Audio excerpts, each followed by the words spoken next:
নদী পথে নৌকা চালাও ও মাঝি ভাই, বেলা ডুবার আগে আমি ওপার উঠতে চাই। ডুবে গেলে বেলা রে আর উঠে না, ভেঙে গেলে মেলা রে আর জমে না। তোমাকে মৃত্যুর স্বাদ আস্বাদন করতেই হবে, মরণ থেকে পালানোর কোনো জায়গা নাই। হাসরের ময়দানে আল্লাহর সামনে যখন বান্দা হাজির হবে, আল্লাহ রাব্বুল আলামিনের আযাব থেকে বাঁচার জন্য যখন বান্দা মিথ্যার আশ্রয় নিবে, মিথ্যার আশ্রয় নেওয়ার পরে বান্দা, আল্লাহ রাব্বুল আলামিন বান্দার জবানকে বন্ধ করে দিবেন। আল্লাহ রাব্বুল আলামিন বান্দার জবানকে বন্ধ করে দিবেন। আল্লাহ রাব্বুল আলামিন কোরআনে কারীমের ভিতরে বলেন, আল ইয়াউমা নাখতিমু আলা আফওয়াহিহিম ওয়া তুকাল্লিমুনা আইদিহিম ওয়া তাশহাদু আরজুলুহুম বিমা কানু ইয়াকসিবুন। দোস্ত গো ইয়াদ মঞ্চুনি তুজ দিদাম, লব্ব গো ইয়াদ মঞ্চুনি বুসিদাম, চশমা গো ইয়াদ চিদাম গম জাহরাম, ঘোষ গো ইয়াম চিদাম সমরুল কালাম। হাসরের ময়দানে বান্দার জবানকে আল্লাহ তাআলা বন্ধ করে দিবেন। সেদিন বান্দার হাত কথা বলবে, বান্দার পাও কথা বলবে, বান্দার চক্ষু কথা বলবে। আল্লাহ রাব্বুল আলামিনকে বান্দার হাত দেখে বলবে, আল্লাহ এই হাতকে যেই জন্য বানাইলেন, বান্দা সে হাতকে সেই জায়গায় ব্যবহার করে নাই। বান্দা পাওকে যেই জন্য বানাইলেন, পাওকে সেজন্য ব্যবহার করে নাই।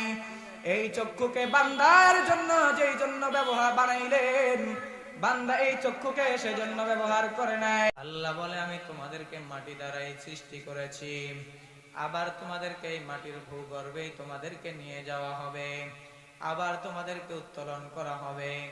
কেন তোমাদেরকে আবার কেন উত্তোলন করা হবে? আল্লাহ রাব্বুল আলামিন বলেন, আমি আল্লাহ রাব্বুল আলামিন দুনিয়ার জমিনে তোমাদেরকে একটা হায়াত দান করেছিলাম। আমি আল্লাহ এই হায়াত দান করার উদ্দেশ্য হলো, আমি আল্লাহ দেখব তোমাদের মধ্যে কারা ভালো আমল করে। আল্লাহ রাব্বুল আলামিন কোরআনে কারীমের সূরা মুলকের 2 নম্বর আয়াতের ভিতরে বলেন, আল্লাযী খালাকাল মাউতা ওয়াল হায়াতা লিয়াবলুয়াকুম আইয়ুকুম আহসানু আমালা আলমে আও ওয়াল বারায়ে ইমতিহা আলমে সাই জাযায়ে ইয়া। আরে নবীর উম্মতের দল, আল্লাহ রাব্বুল আলামিন আমাকে আপনাকে দুনিয়ার জমিনে পাঠাইলেন। কেন পাঠাইলেন?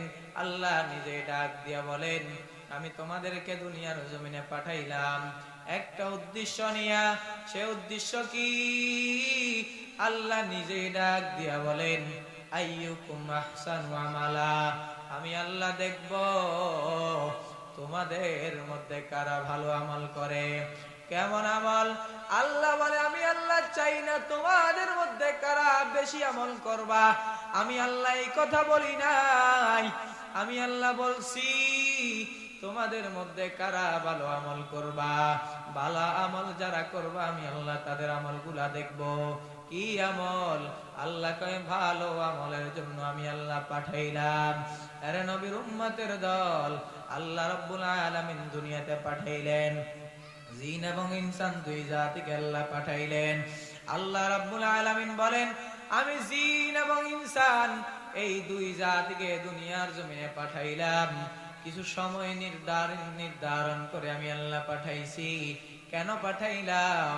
একটাই উদ্দেশ্য বান্দা, আমি আল্লাহ দেখব তোমাদের মধ্যে কারা ভালো আমল করে।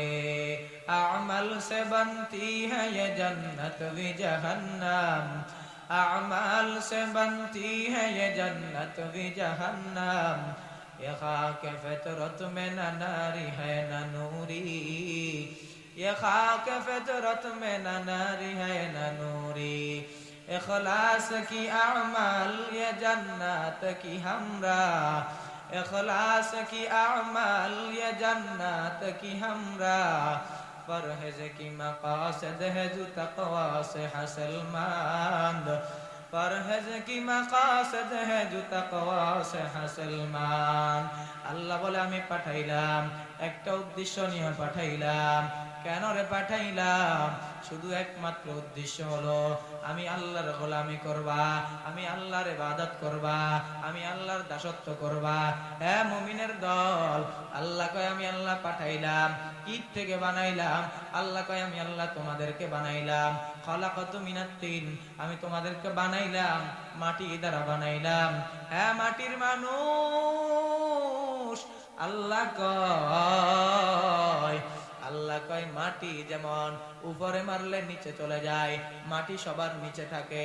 মাটিকে আমরা কতভাবে আঘাত করি, মাটির উপরে কত অত্যাচার করি। এই মাটির উপর দাঁড়াইয়া আল্লাহর বিরুদ্ধে কথা বলি, এই মাটির উপর দাঁড়াইয়া পয়গম্বরের বিরুদ্ধে কলম ধরি, এই মাটির উপরে দাঁড়াইয়া কোরআনের বিরুদ্ধে কথা বলি, এই মাটির উপরে দাঁড়াইয়া জিনা করি, এই মাটির উপরে দাঁড়াইয়া চুরি করি, এই মাটির উপরে দাঁড়াইয়া দুর্নীতি করি, এই মাটির উপরে দাঁড়াইয়া আমি এই মাটির উপরে কত কুকর্ম কত অপকর্ম করতে আসি। আল্লাহ কয় মাটির দিকে তাকাইয়া দেখ, এই মাটিকে আমি আল্লাহ নিচে রাখছি। মাটির উপরের দিকে মারলেও মাটি নিচে চলে যায়, মাটির দিকে থাকে। অত্যাচার করো, কাটো, মারো, কোনো কথা কয় না। আমিও তোমাদেরকে বানাইলাম। কেন বানাইলাম? বলে মাটির দিকে তাকাইয়া দেখ, তোর সৃষ্টি মাটি থেকে, আমি আল্লাহ তোরে মাটি দ্বারাই বানাইলাম, মাটি দ্বারা বানাইলাম। হের মানুষ, মাটির মতো নরম হইয়া চলো, গরম ভাব দেখাস না, গরম ভাব দেখায় না।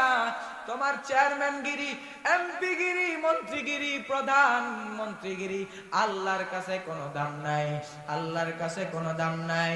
আল্লাহ বলেন আমি আল্লাহর কাছে একটা মশার দানার দাম আছে, দুনিয়ার কোন দাম আমি আল্লাহর কাছে নাই। আল্লাহ বলে আমি এই দুনিয়াতে তোমাকে পাঠাইলাম, মাটি দ্বারা সৃষ্টি করে আমি আল্লাহ তোমাদেরকে পাঠাইলাম। আমি আল্লাহ তোমাদের বাবা আদমকে বানাইলাম, মাটি দ্বারা বানাইলাম। আর তোমাদেরকে বানাইলাম আমি আল্লাহ এক ফোঁটা নাফাক পানির থেকে। এই এক ফোঁটা নাফাক পানি বাবার পিঠ থেকে মায়ের রেহেমের ভিতরে যখন যায়, মায়ের রেহেমের ভিতরে যাওয়ার পরে মায়ের রেহেমের ভিতরে আমি আল্লাহ 40 দিন মেহনত করিয়া চিল্লা লাগাইয়া এই বীর্য থেকে রক্ত প্রবেশ করায় দিলাম। আল্লাহ বলে আমি আল্লাহ তোমারে বানাইলাম, আমি আল্লাহ মাটির থেকে বানাইলাম। মিনহা খলাকনাকুম আয় খলাকনাকুম মিনাত তিন, আমি তোমাদেরকে বানাইলাম মাটি থেকে বানাইলাম। মাটির দিকে তাকাইয়া দেখ, মাটির কোনো ক্ষমতা নাই, মাটি তোদেরকে কোনো ক্ষমতা দেয় না, মাটি তোমাদেরকে কোনো ক্ষমতা দেখায় না। হ্যাঁ গোলাম, ভালো করে শুনে রাখো, মাটি যদি আজকে আমি আল্লাহ রাব্বুল আলামিন থেকে অনুমতি নিয়া তোমাদেরকে মাটি যদি চাপ দেয়, তোমাদের থেকে মাটি যদি সরে যায়, মাটি যদি তোমাদেরকে কাঁপুনি দিয়া ভূমিকম্প তৈরি করে দেয়, 2টা মিনিট বাঁচার কোনো সুযোগ নাই। আমি আল্লাহ তোমাদেরকে দুনিয়ার জমিনে পাঠাইলাম। কেন পাঠাইলাম?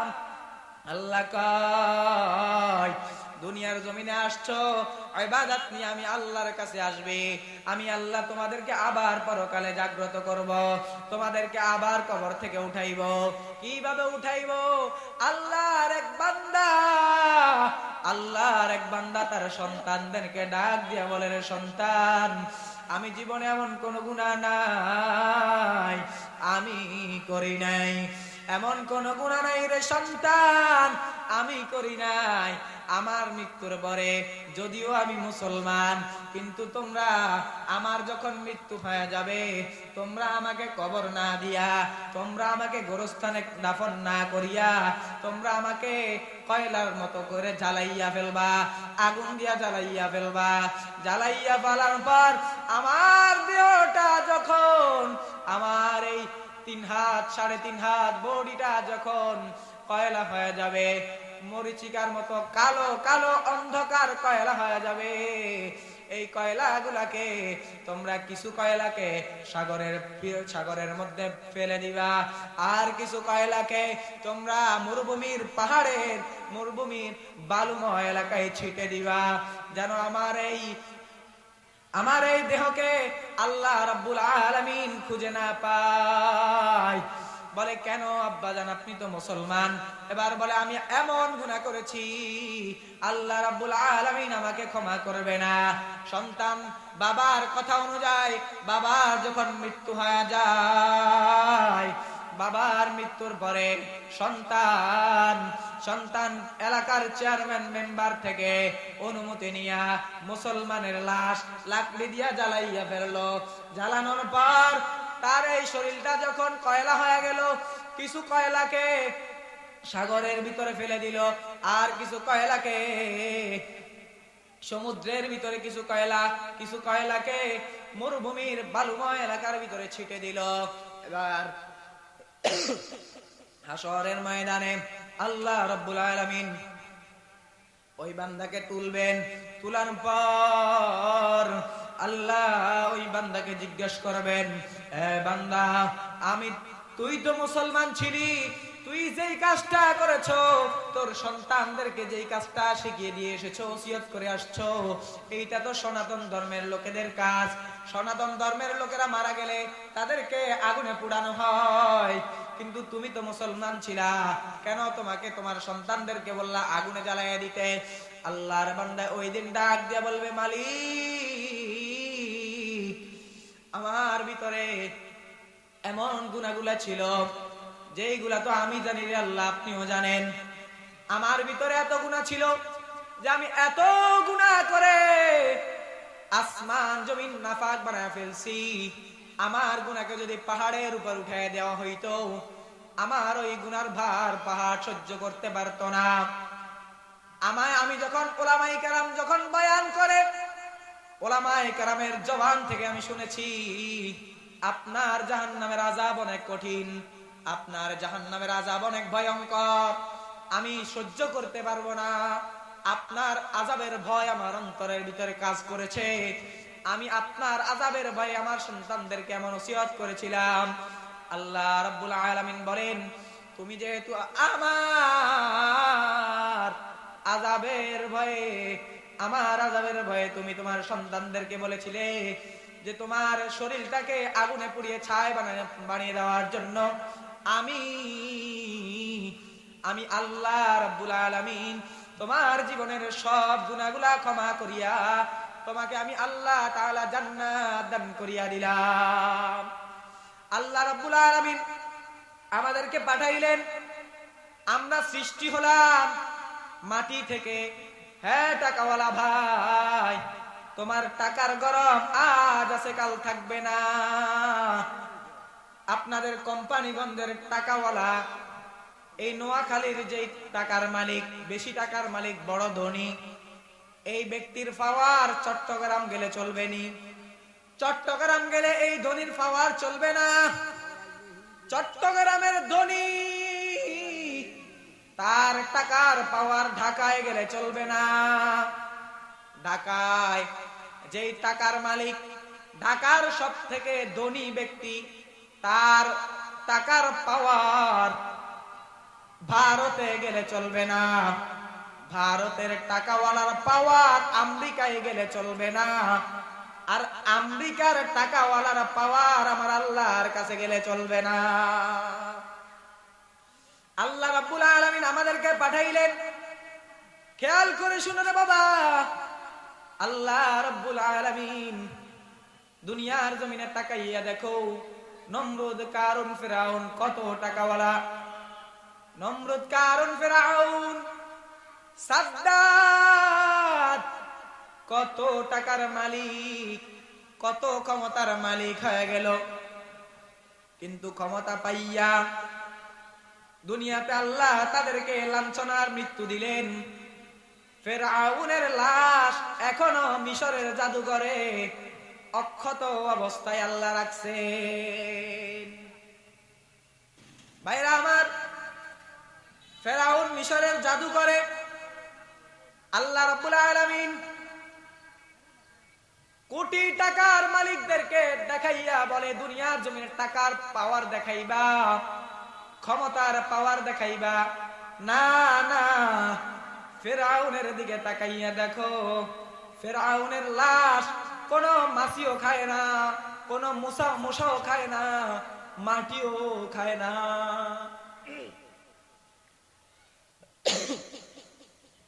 এ টাকাওয়ালা ভাই, তোমার টাকার কোনো পাওয়ার নাই, দুনিয়া থেকে চলে গেলে তোমার টাকার মালিক আরেকজন হয়ে যাবে, তোমার নিঃশ্বাস চলে গেলে তোমার এই টাকার মালিক আর ক্ষমতার মালিক তোমার সন্তান হয়ে যাবে, তোমার ওয়ারিশ হয়ে যাবে।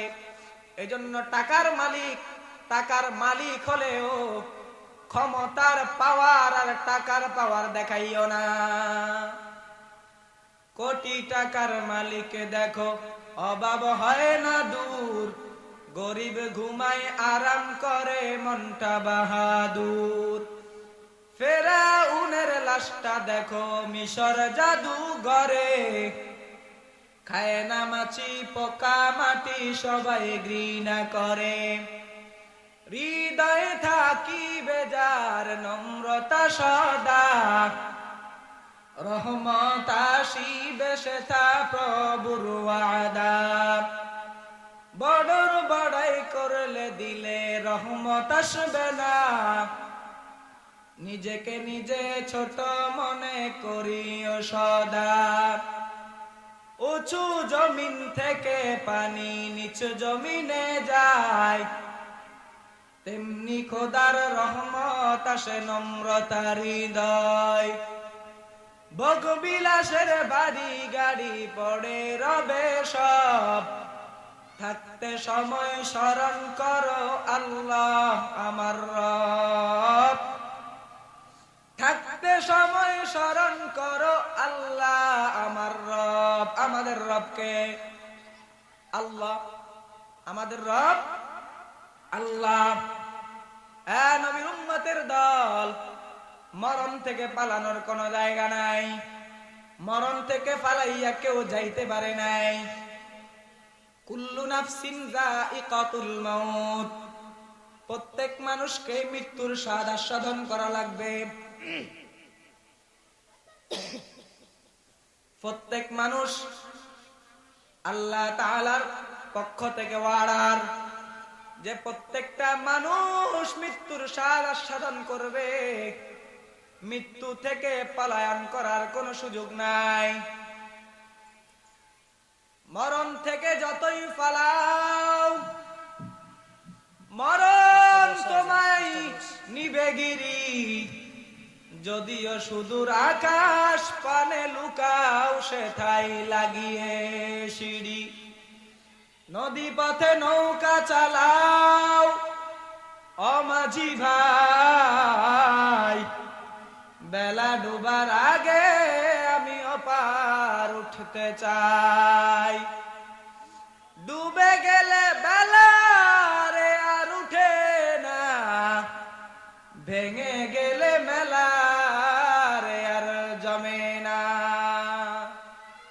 তোমাকে মৃত্যুর স্বাদ আস্বাদন করতেই হবে, মরণ থেকে পালানোর কোনো জায়গা নাই। হাসরের ময়দানে আল্লাহর সামনে যখন বান্দা হাজির হবে, আল্লাহ রাব্বুল আলামিনের আযাব থেকে বাঁচার জন্য যখন বান্দা মিথ্যার আশ্রয় নিবে, মিথ্যার আশ্রয় নেওয়ার পরে বান্দা, আল্লাহ রাব্বুল আলামিন বান্দার জবানকে বন্ধ করে দিবেন। আল্লাহ রাব্বুল আলামিন বান্দার জবানকে বন্ধ করে দিবেন।